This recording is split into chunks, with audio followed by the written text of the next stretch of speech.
Cathy Dambel, bonjour. Bonjour. Voilà, vous êtes réalisatrice du film Naître d'une autre, un documentaire qui traite donc du processus de gestation pour autrui en Belgique. Je voudrais quand même savoir pourquoi avoir réalisé ce film. Est-ce que donc le sujet de la GPA est un sujet qui vous touche particulièrement? Ce qui m'a interrogée, c'est effectivement que cette possibilité existe. Je me suis dit, là, dans l'histoire humaine, on n'a encore jamais vu ça, permis ça. Et au départ, c'était vraiment, pour moi, c'était le dépassement d'une frontière qui n'avait jamais été dépassée. On avait à peu près tout colonisé, sauf le ventre des femmes. Alors, quelles sont les questions de société majeures que vous avez voulu aborder dans votre film? La question centrale du film, c'était pour moi une question centrale, c'est-à-dire donner un corps et donner une voix à cette femme qui porte l'enfant pour une autre.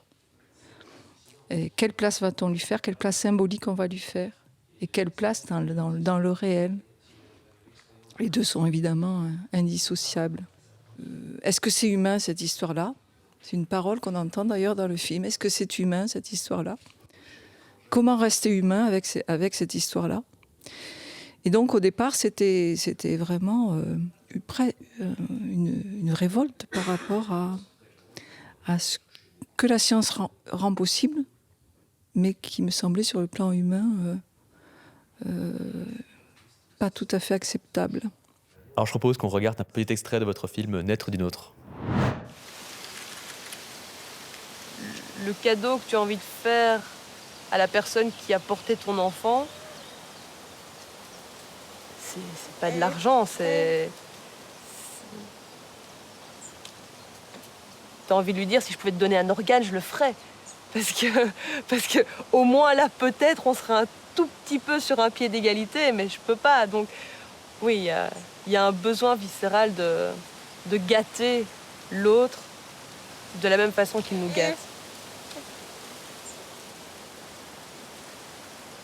Et quand je vois les façons de faire en Ukraine ou en Inde, où on essaye de se donner bonne conscience en payant une certaine somme d'argent et en se disant oui, mais ça lui profitera.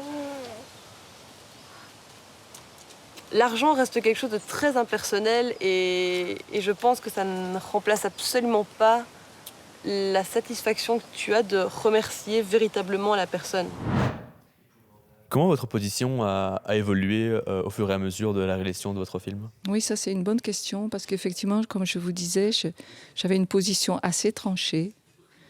Et puis en écoutant, en entrant dans cet hôpital, en étant accueillie dans ces réunions d'équipe, j'ai vu se déployer un spectre de souffrance, ces femmes en mal d'enfant. Beaucoup de choses que je ne pouvais même pas imaginer, à quoi le corps des femmes peut être soumis. Et la grande question, c'est comment répondre à une souffrance sans en engendrer d'autres. Comment instaure-t-on alors une relation de confiance justement avec toutes ces personnes que vous avez rencontrées, que ce soit les mères porteuses, mais aussi le personnel médical, ça, pour avoir finalement des séquences aussi fortes et aussi intimes?